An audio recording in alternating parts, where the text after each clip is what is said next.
பிரியாணி அபிராமி இந்த பொம்பளைய பத்தி பேசவே கூடாது, நம்ம சேனல்ல ஒரு வீடியோ போடவே கூடாது இந்த பொம்பளைய பத்தி அப்படின்னு சொல்லிட்டு தான் ஒரு முடிவுல இருந்தேன். இருந்தாலும் என்னோட ஆத்திரத்தை என்னால அடக்க முடியல. ஏன்னு கேட்டீங்கன்னா, இந்த பிரியாணி அபிராமிக்கு 2 நாளைக்கு முன்னாடி ஜட்ஜ்மெண்ட் வந்துச்சா. ஜட்ஜ்மெண்ட் வந்த உடனே நான் கிட்டத்தட்ட ஒரு நாள் முழுக்க உட்காந்து 20லேருந்து 22 வீடியோ ஷூட் பண்ணியிருப்பேன். என் வேலையை பார்க்காம அந்த வீடியோ வந்து ஷூட் பண்ணியிருப்பேன். அந்த 22 வீடியோலையும் நான் கிட்டத்தட்ட ஏகப்பட்ட வார்த்தைகளை வந்து விட்டுட்டேன். ஏன்னா நானும் மனுஷன்தான். இந்த பொம்பளை வந்து அந்த அளவுக்கு ஒரு கொடூரமான சீப்பான என்ன சொல்றது, அந்த மாதிரி ஒரு மோசமான வேலையை பண்ணிட்டா. ஏன் ஆத்திரத்தை என்னால் அடக்க முடியல. சரி, ஒரு கட்டத்துக்கு மேலே போயிட்டு இது வேலைக்கு ஆகாது, நம்ம வந்து வேறு கண்டென்ட் ஷூட் பண்ணுவோம். அண்ட் அன்றைக்கி வந்து வீடியோ வேறு போடணும், என்கிட்ட வந்து டிராஃப்டில் எந்த ஒரு வீடியோவும் இல்லை. சரி, வீடியோ வந்து ஷூட் பண்ணுவோம்னு சொல்லிட்டு நான் வந்து விட்டுட்டு இந்த பொம்பளை பற்றி பேசவே கூடாதுன்னு சொல்லிட்டு ஒரு முடிவில் தான் நான் வந்து இருந்தேன். 2 நாளாக இருந்தேன். இருந்தாலும் என்னோட ஆத்திரத்தை அடக்க முடியல. அதனால இன்னைக்கு வீடியோ வந்து நான் அப்லோட் பண்ண போகிறேன். ஏன்னா நம்மளோட சப்ஸ்கிரைபரு நம்ம சேனலில் நம்ம அப்லோட் பண்ணுறோம். இதில் வந்து முடிஞ்ச அளவுக்கு நம்ம கண்ட்ரோலாக பேசுவோம்னு சொல்லிட்டு தான் இன்னைக்கு வீடியோ ஷூட் பண்ணிட்டு இருக்கேன். அண்ட் இன்னொரு முக்கியமான ரீசன் என்னன்னு பார்த்தீங்கன்னா, இந்த பொம்பளையை பற்றி, இந்த பொம்பளை யார், இந்த பொம்பளை என்ன வேலையில் பண்ணா, என்ன ஜட்ஜ்மெண்ட் இப்போ வந்து வந்துருச்சு அப்படின்னு சொல்லிட்டு எல்லாருமே நியூஸ் வந்து கவர் பண்ணி பெரிய பெரிய யூடியூபர்ஸாக இருக்கட்டும், பெரிய பெரிய மீடியா சேனல்ஸாக இருக்கட்டும், எல்லாருமே ஒரு நியூஸ் வந்து கான்டென்ட் வந்து அப்லோட் பண்ணிட்டு இருக்காங்க. என்னதான் இந்த மாதிரி கண்டென்ட் அப்லோட் பண்ணாலும் ஒரு விஷயத்தை பற்றி கவர் பண்ணாமல் இருக்காங்க. அது என்னன்னு பார்த்தீங்கன்னா, இந்த பிரியாணி அபிராமிக்கு பிரசன்னா அப்படின்னு சொல்லப்படக்கூடிய ஒரு நபர் வந்து தம்பியாக இருந்தாப்புல அவர் வந்து தற்கொலை பண்ணி இறந்து போயிட்டார். அவர் தற்கொலை பண்ணி இறந்து போனதுக்கு காரணம் யாரும் பார்த்தீங்கன்னா இந்த பிரியாணி அபிராமி தான். ஸோ அதை பற்றி ஒரு கண்டென்ட்டாக மேக் பண்ணி இன்னைக்கு வீடியோ அப்லோட் பண்ணோம். ப்ளஸ் இந்த பிரியாணி அபிராமி, இந்த மூதேவியை பற்றியும் என்ன நடந்துச்சு, இவ யார், இந்த ஜட்ஜ்மெண்ட் என்ன வந்துச்சு சொல்லிட்டு அதை பற்றி பேசணும்னு சொல்லிட்டு தான் இன்னைக்கு வீடியோ நான் மேக் பண்ணிட்டு இருக்கேன். வாங்க வீடியோக்குள்ளே போகலாம். அதுக்கு முன்னாடி நம்ம சேனலில் நம்ம அப்லோட் பண்ணக்கூடிய வீடியோஸ் எல்லாம் அப்லோட் பண்ணக்கூடிய வீடியோஸ் எல்லாம் உங்களுக்கு பிடிச்சிருந்துச்சுன்னா நம்ம சேனலை சப்ஸ்கிரைப் பண்ணிக்கிங்க.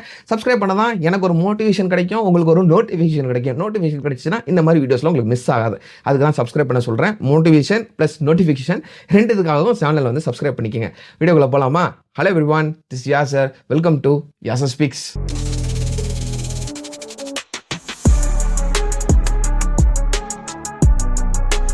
ஃபஸ்ட்டு வந்து இந்த பிரியாணி அபிராமி பற்றி உங்களுக்கு தெளிவாக சொல்லிடுறேன். ஏன்னா எவ்வளோ பெரிய பெரிய கண்டென்ட் கிரியேட்டர் இருந்தாலும் நான் பெருமை பெத்திக்கல சொல்கிறேன். பெரிய பெரிய கண்டென்ட் கிரியேட்டர் இருந்தாலும், மீடியா சேனல்ஸ் இருந்தாலும், ஏதாச்சும் அந்த வீடியோஸ்லாம் மிஸ் ஆகி நம்ம வீடியோஸ் அவங்களுக்கு போய் அவங்க பார்த்தாங்கன்னா அவங்களுக்கு வந்து தலை இல்லாமல் வாழை மட்டும் நம்ம சொன்னோன்னு வச்சுக்கோங்களேன், அவங்களுக்கு புரியாது. ஸோ அதனால் இவளை பற்றி இவன் என்ன பண்ணா, என்ன கருமத்தை பண்ணி தொலைச்சதுனால அவளுக்கு வந்து இந்த ஜட்ஜ்மெண்ட் வந்திருக்கு. அதை பற்றி தெளிவாக சொல்லிடுறேன். அதுக்கப்புறம் ஒன்று ஒன்றா என்னென்னு பார்ப்போம்.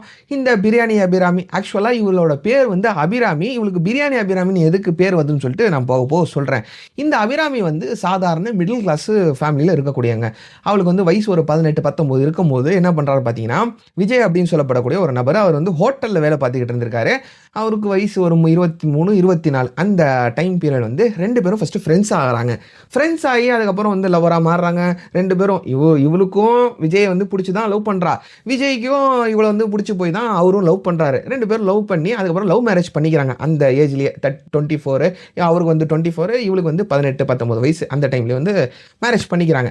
மேரேஜ் பண்ணதுக்கு அப்புறம் இந்த பிரியாணி அபிராமியை நல்லா பார்த்துக்கணும், தன்னை நம்பி வந்துட்டா, பொண்டாட்டியாக வந்துட்டா, நான் அவளை வந்து நல்லா பார்த்துக்கணும், ராணி மாதிரி பார்த்துக்கணும் அப்படின்னு சொல்லிட்டு இந்த மனுஷன் விஜய் அப்படின்னு சொல்லப்படக்கூடிய மனுஷன் வந்து ராவும் பகலும் உழைச்சிருக்காரு. ராவும் பகலும் அப்படின்னு கேட்டிங்கன்னா, ஃபஸ்ட்டு வந்து ஒரு ஹோட்டலில் வேலை பார்த்துக்கிட்டு இருந்திருக்காரு. அந்த ஹோட்டலில் வேலை பார்த்து வரக்கூடிய வருமானம் நம்மளுக்கு ஓகே, நம்மளை நம்பி வந்துட்டாள் இந்த அபிராமி, இவ்வளோ வந்து ராணி மாதிரி பார்த்துக்கணும்னு சொல்லிட்டு இதுக்கப்புறம் இன்னொரு வேலையும் பார்க்க ஆரம்பிக்கிறாரு. அது வந்து என்னன்னு கேட்டிங்கன்னா, இந்த ஏடிஎம்மில் பணத்தை வந்து லோட் பண்ணுவாங்களா, அந்த வேலையும் இவர் வந்து பார்த்துக்கிட்டு இருந்திருக்காரு. இந்த மாதிரி 2 வேலையும் சமையல்ஸ்லாம் மெயின்டைன் பண்ணி ராவு பக்கம் உழைச்சிக்கிட்டு இருந்திருக்காரு.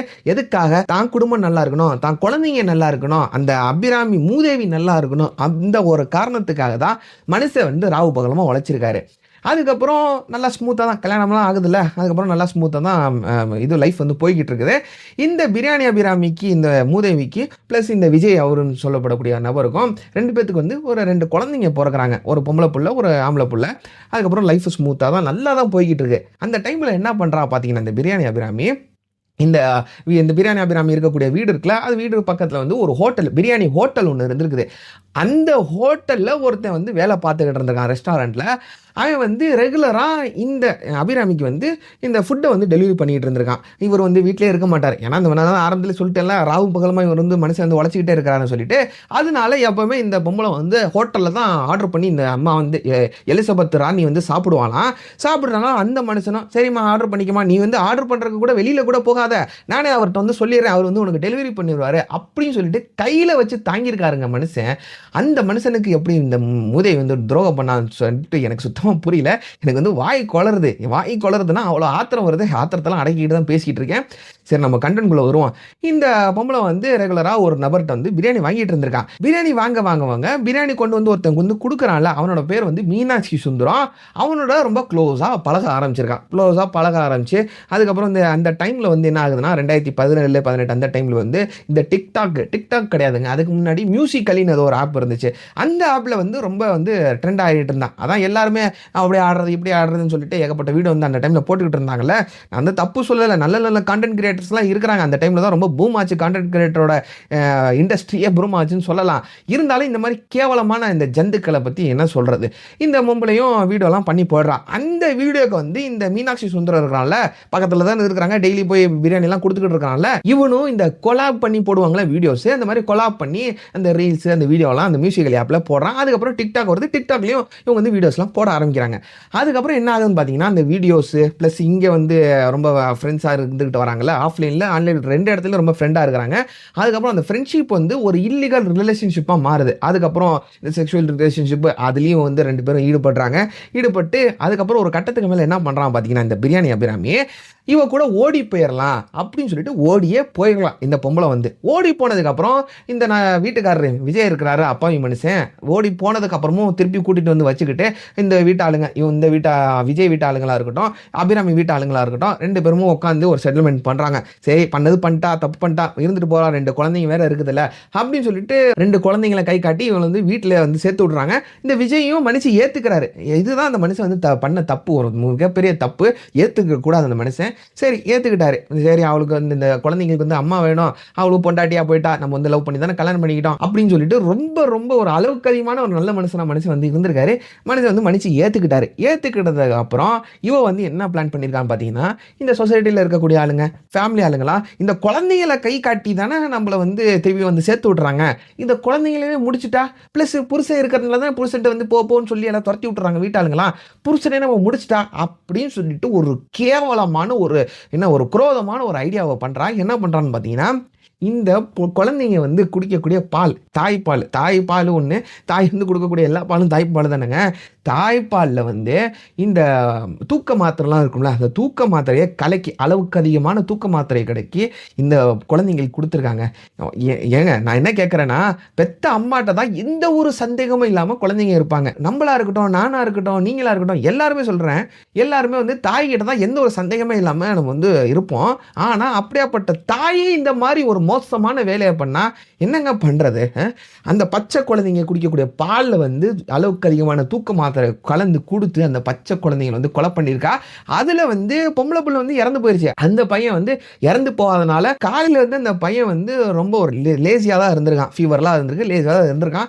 அந்த டைம்ல அந்த பையனை படுக்க வச்சு பக்கத்துல இருக்கிற தலவாணியை எடுத்து அந்த பையனோட மூச்சு அடக்கி சாவடிச்சிருக்கா. இவெல்லாம் தாயா இல்ல பேங்க? என்னங்க சொல்றது? என்னாரையும் ஆத்திரத்தை அடக்க முடியல, பல பேர்த்தினால ஆத்திரத்தை அடக்க முடியல. பல பேர் வந்து இவளுக்கு எப்பதான் தண்டனை கிடைக்கும் சொல்லிட்டு பல வருஷமா காத்துக்கிட்டு இருந்தாங்க. முக்கியமா இவங்களோட ஃபேமிலி மெம்பர்ஸா இருக்கட்டும், அதுலயும் இந்த விஜய் ஃபர்ஸ்ட் வந்து மனுஷன் ஏத்துக்கிட்டாருல மனுஷன், இந்த விஜயும் ரொம்ப ஆவலோட காத்துக்கிட்டு இருந்தார் இந்த பொம்பளைக்கு தண்டனை கொடுக்கணும்னு சொல்லிட்டு. இப்ப அந்த விஜயும் தீர்த்து கட்டிடலாம்னு சொல்லிட்டு ஒரு முடிவை தான் எடுத்திருக்கா. அந்த விஜய் கொடுக்கக்கூடிய பால்லேயே வந்து அந்த தூக்க மாத்திரை வந்து கலந்து கொடுத்துருக்கா. ஏன்னா எவ்ரி நைட் வந்து இவர் வந்து பால் குடிச்சிட்டு தான் தூங்குவாராம் விஜய். அதனால அந்த பால்லேயே வந்து விஷத்தை வந்து கலந்துருக்கான், அந்த தூக்க மாத்திரை கலந்துருக்கா. ஆனா அந்த பாலை வந்து ஏதோ ஒரு காரணத்தினால இவர் வந்து குடிக்காம அப்படியே படுத்துட்டாரு. மனுஷன் வந்து ராவு பகலமா வேலை பார்த்துக்கிட்டு இருக்காரு. ஏதோ ஒரு இதனால மறதினால குடிக்காம படுத்துட்டாரு. இவர் வந்து எப்போதும் போல படுத்து எந்திரிச்சிட்டு காலை எந்திரிச்சு வேலைக்கு போயிட்டாரு. வேலைக்கு போயிட்டதுக்கு அப்புறம் என்ன இவர் மட்டும் வேலைக்கு போயிட்டாரு அப்படின்னு சொல்லிட்டு இவரை பார்த்துட்டு அதுக்கப்புறம் தான் அந்த சின்ன பையன் வந்து முழிச்சிருக்கான். அந்த சின்ன பையனை தீர்த்து கட்டிட்டு 2 குழந்தைங்களும் ஒரு கபோர்ட்ல வந்து அடைச்சு வச்சுட்டு இவர் வந்து எஸ்கேப் ஆயிட்டா. இந்த மீனாட்சி சுந்தரம் அந்த திருட்டு பயலோட எஸ்கேப் ஆயிட்டா. அதுக்கப்புறம் விஜய் வந்து வேலையெல்லாம் முடிச்சுட்டு வீட்டுக்கு வராரு. அதுக்கப்புறம் பார்த்தா பொண்டாட்டியை காணா. அதுக்கப்புறம் குழந்தைங்களையும் காணா. எங்கடா அங்கங்கன்னு தேடாரு. அதுக்கப்புறம் ஒரு மோசமான வாசனை வந்து வீட்டுக்குள்ளேயே வர ஆரம்பிக்குது. என்னடா வாசனைன்னு போய் பார்த்தா அந்த 2 குழந்தைங்களும் கபோர்ட்ல வந்து என்ன சொல்றது இறந்து போன நிலைமையில இருக்கிறாங்க. கதறுன்னு கதறி இருக்காரு விஜய். இந்த பொம்பளை எல்லாம் என்னங்க பண்றது? இப்ப கிட்டத்தட்ட 7 வருஷம் கழிச்சு கோர்ட் வந்து ஒரு ஜட்ஜ்மெண்ட்டை கொடுத்துருக்குது. என்ன ஜட்ஜ்மெண்ட் பார்த்தீங்கன்னா, இந்த பிரியாணி அபிராமிக்கும் பிளஸ் இந்த மீனாட்சி சுந்தரத்துக்கும் வாழ்நாள் முழுவதும் ஜெயிலில் தான் நீங்கள் கடந்து சாவுங்க அப்படின்னு சொல்லிட்டு ஒரு ஜட்ஜ்மெண்ட்டை கொடுத்துருக்காங்க. இவங்களுக்குலாம் அதிகபட்ச தண்டனை தூக்கு தண்டனை கொடுக்கணும். இருந்தாலும் நம்ம வந்து காந்தி பிறந்த மண்ணு, நீ என்னதான் உன் பெத்த பிள்ளைகளை கொலை பண்ணாலும் நாங்கள் வந்து உங்களை கொலை பண்ண மாட்டோம், வாழ்நாள் முழுவதும் ஜெயிலே கடந்து சாவுங்கன்னு சொல்லிட்டு வாழ்நாள் முழுவதும் ஜெயிலுன்னு சொல்லிட்டு ஒரு ஜட்ஜ்மெண்ட்டை கொடுத்துருக்காங்க. இந்த ஜட்ஜ்மெண்ட் வந்ததுக்கு அப்புறமும் இந்த மோசமான பொம்பளை வந்து என்ன சொல்லி அழுதுருக்கா பார்த்தீங்க தெரியுங்களா உங்களுக்கு? எனக்கு வந்து அம்மா இருக்கிறாங்க, வயசான அம்மா இருக்கிறாங்க, அவங்க போய் நான் பார்த்துக்கணும் அப்படின்னு சொல்லிட்டு கதறிருக்கா. அப்போ கூட இவளுக்கு மனசுல ஒரு அச்சமும் கிடையாது. நம்ம பெத்த குழந்தைங்களை நம்மளே விஷம் வச்சு கொலை பண்ணிட்டோமே, இந்த மாதிரி ஒரு மோசமான செயலை வந்து நம்ம செஞ்சிட்டோமே நம்மளோட காம வெறிக்காக, இது வந்து அவளுக்கு வந்து ஒரு குற்ற உணர்ச்சியாவே தெரியல போல. அதனால என்ன பண்ணிருக்கான்னு பாத்தீங்கன்னா, இந்த கோர்ட்டுக்கு வரும்போது நல்ல ஒரு மேக்கப்லாம் பண்ணிக்கிட்டு, மியூசிக் இந்த ஐப்ரோலாம் போட்டுக்கிட்டு, நெயில் பாலிஷ் எல்லாம் போட்டுக்கிட்டு இந்த மாதிரி தான் கோர்ட்டுக்கு வந்திருக்கிறா. ஒரு அச்சம் கூட, ஒரு குற்ற உணர்ச்சி கூட இந்த பொம்பளைக்கு இல்லை. இவளுக்கு வந்து அதிகபட்ச தண்டனை கொடுக்கணும். ஆனா அதிகபட்ச தண்டனை இதுதான் சொல்லிட்டு கொடுத்துருக்காங்க. ஏன்னா கோர்ட்டு கொடுத்துட்டாங்க, நம்ம ஏற்றுக்கிட்டு தான் ஆகணும். இப்போ இதனால எல்லாருமே சந்தோஷமா தான் இருக்கிறாங்க. என்ன உருப்பட பிளஸ் அவரோட கணவர் விஜயும் சந்தோஷமா தான் இருக்கிறாரு. ஏன்னா அவர் என்ன சொல்லியிருக்காரு பார்த்தீங்கன்னா, இந்த பொம்பளைக்கு இந்த மாதிரி ஜட்ஜ்மெண்ட் கொடுத்தது எனக்கு ரொம்ப சந்தோஷமா இருக்குது அப்படின்னு சொல்லிட்டு அவரு சொல்லியிருக்காரு. பிளஸ் அவங்களோட ஃபேமிலி மெம்பர்ஸும் சொல்லியிருக்காங்க. பிரியாணி அபிராமியோட ஃபேமிலியும் அதான் சொல்லியிருக்காங்க. அண்ட் எல்லாருமே இப்போ சந்தோஷப்பட்டுக்கிட்டு இருக்காங்க. 7 வருஷமா வெயிட் பண்ணிட்டு இருந்த ஒரு கேஸ் இப்போ சால்வ் ஆயிருச்சு. அண்ட் இந்த சமயத்தில் என்ன நடக்குதுன்னு பார்த்தீங்கன்னா, 2018 அந்த டைமில் வந்து இந்த பிரியாணி அபிராமிக்கு, அண்ட் அது நான் சொல்ல மறந்துட்டேன், பிரியாணி அபிராமி எப்படி பேர் வந்துச்சுன்னா அதை நான் லாஸ்ட்டில் சொல்கிறேன். இந்த பிரியாணி அபிராமிக்கு வந்து ஒரு தம்பி இருக்கிறாரு. அவரோட பேர் வந்து பிரசன்னா. 2017 இந்த சம்பவம் நடக்குதான். அதுக்கப்புறம் சில வருஷமா துக்கத்தில் தான் இருக்கிறாரு. அதுக்கப்புறம் துக்கத்துலேருந்து வெளியில் வந்து, ஏன்னா மாமா மாமா மாமான்னு சொல்லிட்டு தோளில் தூக்கி போட்டு வளர்த்துருப்பாரு 2 குழந்தைங்களாம். இந்த மாதிரி அக்கா பண்ணி தொலைச்சிட்டாலே, மூதவி பண்ணி தொலைச்சிட்டாலே சொல்லிட்டு ஒரு துக்கத்தில் தான் இருந்தார். அதுக்கப்புறம் தூக்கத்தில் இருந்து வெளியில் வந்து அவர் வந்து யாரோ ஒரு பொண்ணை வந்து காதலிச்சு திருமணம் ஆகக்கூடிய டைம்லாம் வந்துருச்சு. அந்த டைமில் என்ன பண்ணிட்டாங்கன்னு பார்த்தீங்கன்னா, அந்த பொண்ணு விட்டாளுங்க, இந்த மாப்பிள்ளை வந்து பிரியாணி அபிராமியோட தம்பியா, இந்த மாப்பிள்ளைக்கு நாங்கள் எங்கள் பொண்ணை கொடுக்க மாட்டோம் அப்படின்னு சொல்லிட்டு அந்த மேரேஜ் வந்து கேன்சல் ஆயிடுச்சு. கேன்சல் ஆகி அந்த 2018 எண்டிங்கில் நினைக்கிறேன், அந்த டைமில் வந்து இந்த பிரியாணி அபிராமியோட பிரசனை வந்து தற்கொலை பண்ணி இறந்து போகிறாரு. எதனால? அக்கா இந்த மாதிரி பண்ணிட்டால, தன்னோட அக்கானால நம்மளுக்கு இவ்வளோ கெட்ட பேரா, எல்லாரும் நம்மளை வந்து ஒரு குற்றவாளி மாதிரி பார்க்குறாங்களா அப்படின்னு சொல்லிட்டு ஒரு ஸ்ட்ரெஸ்ஸுக்குள்ளே போய் இந்த மனுஷன் வந்து தற்கொலை பண்ணி இறந்து போயிருக்காரு.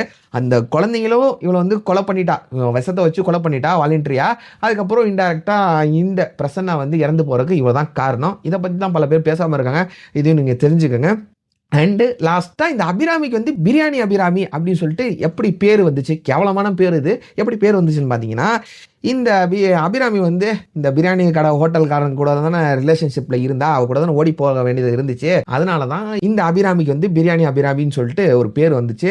அவ்வளோதான், எல்லாத்தையும் நான் கவர் பண்ணிட்டேன்னு நினைக்கிறேன். என்னோட ஆதங்கத்தையும் என்னால் அடக்க முடியல, என் வீடியோ எல்லாம் பேசிட்டேன்னு நினைக்கிறேன். அவ்வளோதான் இன்னைக்கு வீடியோ. நாளைக்கு இன்னொரு இன்ட்ரெஸ்டிங்கான வீடியோவில் பார்க்கலாம். டில் தென் டேக் கேர், பாய்.